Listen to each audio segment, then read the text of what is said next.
Hola, ¿qué tal, señoras y señores? Bienvenidos aquí conmigo, con el Orgaz. Faltaba más, faltaba menos, quién sabe. Bueno, a ver.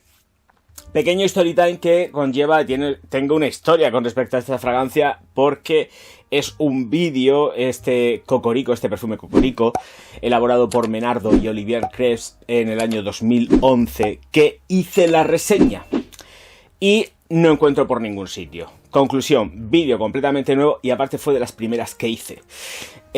¿Os acordáis cuando dije, uy, compraba muchísima perfumería, qué tal, qué cual? Bueno, pues este es de esas tandas que compraba. Y completamente original, todo perfecto. Pero, y además que lo descatalogaron y a los años, poquitos años, 2011, tránsito evidentemente comercial. Y que desapareció también con lo que fue el traspaso de BPI a Puig y ya fue descatalogado. ¿Por qué lo descatalogaron? Pues evidentemente estamos hablando de Cocorico, de Jean Paul Gaultier. Pues, ¿por qué lo descatalogaron? Lo descatalogaron por una cosa muy sencilla, fueron ventas. Si realmente se hubiese vendido como rosquillas, esta de aquí, que ya voy a sacar, hubiese seguido con nosotros. El problema es que no fue un top ventas y Puig decidió quitárselo de en medio. Bueno, vamos a empezar con las consideraciones. Vais a ver ya en la aproximación la lata, la típica lata que voy a coger también. Pues nada, Cocorico, y en la parte inferior pues todos los datos de fabricación, etcétera, etcétera, etcétera, junto con el INCI y demás historias y códigos de barras. En la parte interior encontramos una esponjilla que da cabida a lo que es este rostro chafao, porque está muy chafao, de Cocorico. Va cubierto por un tapón circular cilíndrico para que evitar que se pulse. Aquí en lo que es esta creación no hay ningún tipo de argolla para bloquear el vaporizador. Vale, la botella que ya he dicho que es plana y que si ponemos de lado y de canto es también un tributo y un homenaje al top ventas que es Le Mal, porque visto de lateral, y esto lo sabéis ya porque habéis visto un multitud de reviews en las que si se pone de lado pues sale efectivamente la silueta de Le Mal. Vale, letras rojas, el chico encargado de la publicidad fue John Cortajarena, el modelo, y el anuncio era especial. No era llamativo. John Cortajarena sí que estaba llamativo en aquel entonces, ahora mismo no sé ni cómo está, pero estaba pues jovencico, pegándose ahí un taconeo español, y yo sé que esto no era muy entendido en aquella época. 2011 parece que estuvo aquí, pero realmente estamos como muy para atrás. Un desastre. Conclusión, señoras y señores, vaporizador que funciona muy bien. No es un sobresaliente, ni muchísimo menos, estaría alrededor de un 7, no más, pero permanece en suspensión y sale lo que es la partícula muy difuminada, entonces mola mucho, sale difusa. Ya lo llevo puesto encima, pero bueno, es que aplicarse esto es un gustazo. Está perfecta, no está picada ni nada de nada, o al menos yo evidentemente no lo detecto, a pesar de que tiene pues ya sus añicos. Vamos a empezar con las notas de salida, y de salida corazón y fondo de esta fragancia, como ya he dicho antes, creada por Menardo y Olivier Cresp.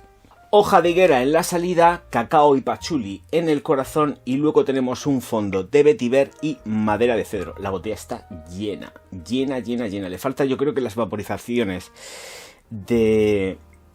Le faltan las vaporizaciones que le he aplicado cuando he hecho las dos reviews, con esta la segunda, y un par de veces que me la he puesto, porque la uso con cuentagotas, que no quiero que se me gaste. En el momento que vea que esta fragancia se pica, la gasto.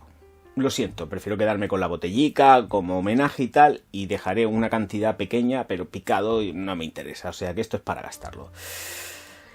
Muy verde la salida, muy cítrica en la salida, y esto nos va a llevar a que vamos a tener 1,5 metros, 2 metros de estela de proyección durante aproximadamente una horita, que luego se va a retraer poquito a poco. Estamos hablando de una concentración de toilette cuando todavía las eau de toilettes tenían la suficiente potencia como para ser entendidas y consideradas eau de parfum, porque tiene estela, tiene proyección, y a mí en piel me aguanta más de 10 horas. Así estamos. Con calor cae y la sitúo en 8. pero normal, una temperatura normal, sin sufrir calores abusivos, a mí me llega a 10 horas. Sin reaplicar, porque además cae en ropa y aguanta una barbaridad. De verdad, te puedes ir tranquilamente a trabajar, que vas a volver impecable todavía, dispuesto para la ducha y la higiene diaria después del trabajo. Por eso digo que efectivamente, a pesar de que podamos sentir la hoja de la higuera, porque además la hoja de la higuera es un aroma verde especial, tiene un punto, es que no sabría cómo decir, es como oler una madera, es una mezcla entre oler, lo que sí, es que es así, es que es muy raro, porque es un intermedio entre lo que es oler algo que está muy verde, pero combinado con un olor a madera vieja. Es que es muy extraño, o sea, quien conoce el olor de lo que son los pámpanos y toda la textura que puede tener una hoja de higuera, no te queda solamente con el compendio de algo que es ultra verde, es que también está acompañado de unos tonos como resinosos, pero al más puro estilo resina, es como muy goma. Es muy especial. La hoja de la higuera no solamente se queda en verdor, se queda también unos matices de madera viejunos, pero que no rancios, simplemente es una madera que es como si fuese una madera vieja adornada con un verdor muy explosivo. Y a todo esto le metemos los cítricos y la verdad es que obtenemos un resultado muy guapo. Por otro lado, hay una nota que está sin declarar y es que sale pero por los 4 costados, y es que el incienso. Esto lleva incienso, seguramente será incienso de Líbano, no está declarado, si no es incienso de Líbano será de vete a saber dónde, pero esto lleva incienso y se huele muchísimo. O sea, tienes un toque de incienso muy potente que está perfectamente combinado junto con el toque de corazón del cacao. Seguimos manteniendo dentro de todo lo que es este compendio verdor junto con el pachuli, pero de verdad que ya el juego de sentir algo que está ligeramente ahumado, pero que es muy detectable el incienso. Además es que últimamente, como estoy haciendo sobre todo mucho perfume que lleva incienso de olíbano, aquí se lo detecto, sale solo, o sea, es algo que está presente, es que lo puedes sentir, no se puede negar la máxima. Luego en el tramo medio, a partir de aproximadamente, y no tanto, yo creo que como iba a decir, pues 3 horas, pero no, en la segunda hora, estamos sintiendo que la fragancia ya se va endulzando y va tomando precisamente un cariz muy así, de este muchacho de aquí, pero tanto en cuanto a los tonos dulces que va consiguiendo la fragancia con el secado. No tienen nada que ver la una con la otra porque de hecho ni se parecen, pero sí que busca esa hermandad con Le Mal a través del dulzor, que por cierto Olivier ya sabemos que es el rey de los gourmands. No es una fragancia gourmand, pero se va endulzando, se va volviendo mucho más jugosa, mucho más amable, se pierde ese tono verde agresivo junto con el incienso no declarado y va volviéndose una fragancia sumamente amable, confortable y muy fácil de llevar. Evidentemente, como estaba diciendo, el pachuli está manteniendo el compendio del verdor, dándole más consistencia verde. A partir de aquí sí que como notas de fondo declaradas aparece el vetiver, que es un vetiver seco, no es un vetiver fresco, es un vetiver mucho más opacado, porque también es una fragancia que a pesar de que quiere ser muy juvenil o pretende ser muy juvenil, también quiere ganarse al sector masculino más mayorcillo. Entonces intenta jugar con lo que es la madurez y la juventud, y aquí con respecto al vetiver, para conseguir unos tonos mucho más maduros, mete un vetiver que no está tan marcado en verde, no es tan chispeante, tan explosivo, porque para verdores y explosividad pues justo tenemos en la salida como nota única declarada, que no es así porque si miras el INCI efectivamente estás viendo que lleva cítricos a rabiar.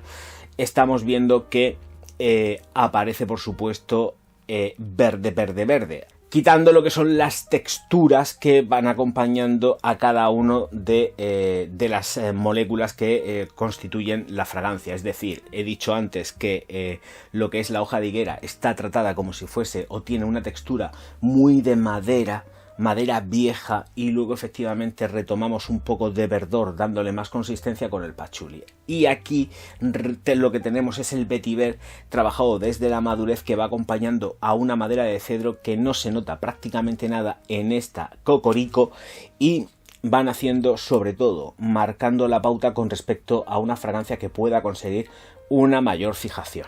Lleva vainillas, se huele a vainilla, lleva tonka, se huele a tonka, no está declarado, pero es que se notan, o sea, no nos podemos olvidar. Han intentado mantener muy bien la estructura de una historia común con respecto a todo lo que es la perfumería que se estaba haciendo hasta la fecha dentro de Gaultier. Está todo muy unificado, muy compactado. BPI lo hizo muy bien. Puig no lo está haciendo tan bien. Puig es una puñetera máquina de ventas. Esto hay que tenerlo claro. Ahí lo está haciendo fenomenal, pero con respecto a lo que son los resultados finales de los productos, pues son un poco deficientes. Yo ya perdí la cuenta con respecto a todos los Frankenstein que han ido haciendo de Le Mal, Classique y todo lo que queda por venir. Pues eso, ventas, si es un business, esto es una industria y hay que tenerlo así como lo que es. Creo que también aquí se dio mucho el tema del precio. No me acuerdo exactamente qué es lo que costaban los 100 mililitros, pero era una auténtica pasta, ¿eh? En la época, en el 2011, cuando salió, esta fragancia no era precisamente barata, con lo cual te estás enfrentando. Además, yo creo que era muchísimo más cara que Le Mal o un Classique o lo que hubiese dentro de BPI para la firma. Muy caro. No sé si por el propio diseño o tener unas ideas distintas de diseño les llevaron a gastar más dinero y a incrementar los costes. El caso que yo, cuando fui a comprarla en su época, dije, ostras, Pedrín, es que vale un dineral. Es que era muy cara, de verdad, muy cara, y te hacía pensártelo 2 veces antes de comprártela. Esto creo que marcó mucho la diferencia con respecto a las ventas. Yo creo que a BPI y a Jean Paul Gaultier se le fue mucho la cabeza, porque también tengo que recordar que esto coincidió además con que Jean Paul Gaultier no estaba pasando en absoluto el mejor de los momentos. La empresa se estaba sustentando sobre todo por las ventas de Le Mal. O sea, un perfume estaba sustentando una casa de moda porque era imposible, estaban en pérdidas. Y entonces era lo que había. Hermès quiso quitárselo de en medio y ya estaban entre Hermès y Puig. Hermès quiso quitársela ya de en medio. Era un lastre para Hermès seguir manteniendo a Jean Paul Gaultier dentro de las filas. Y dijo, fuera, me quedo con mi firma, Hermès, y esto fuera, pero que ya. Y fue cuando la gente de Puig compró toda la empresa por completo, quedándose con las acciones que tenía Hermès de Jean Paul Gaultier. Esta es la historia así un poco simplificada y en plan rápido. Fue el punto de inflexión.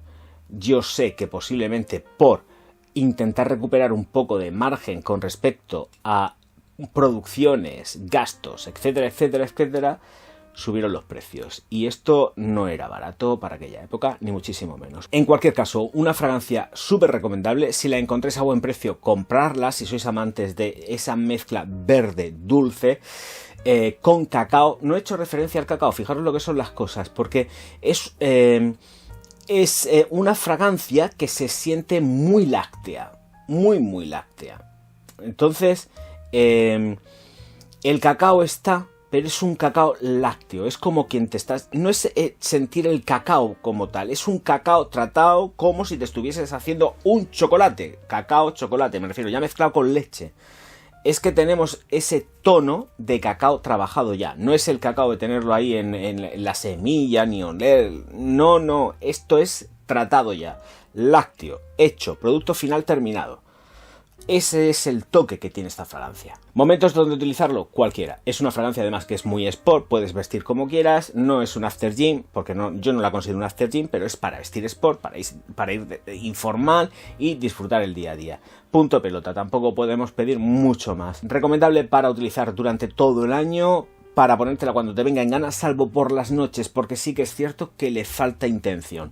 Es súper gustosa, pero es que creo que le faltaría un pelín más. Con nada que le hubiesen metido un poco más de potencia, estaría perfecta, porque está en su punto justo de verdor y de dulzor. Perfecto, lo digo en serio, es la fragancia perfecta. Pero, señoras y señores, encantado de estar con todos vosotros. Me despido ya, no sin antes dejar de recordaros que os suscribáis, activéis las campanillas Y pues bueno, los likes, los super thanks y siempre son de agradecer los comentarios aquí abajo. Los insultos podéis ponerlos también, pero yo me encargo de borrarlos. Muchísimas gracias a todos por estar aquí. Nos vemos enseguida. Auf Wiedersehen.